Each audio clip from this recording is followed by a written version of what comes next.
Hindi ko kasalanan na isinakripisyo ang buhay ng kapatid ko para sa akin. Hindi ko ginusto yun.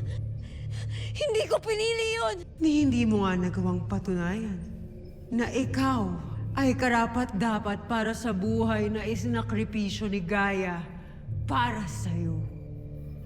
Hindi ba, Tera? Pagkat bigo ka. Hindi mo nga nagawang paslangin si Mitena kahit iyon ang nararapat na mangyari sa kanya. Dahil naawa ka!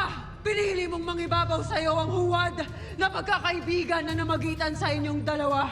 Imbes na gawin kung ano ang tama. Pagkat napakahina mo, Tera. At iyang kahinaan mong iyan ang pumatay sa'yo ngayon. Kaya tama lang na ikaw ay wala na. Bigo ka, Tera. Mahina ka. At ikaw ay isang huwad na itinakda.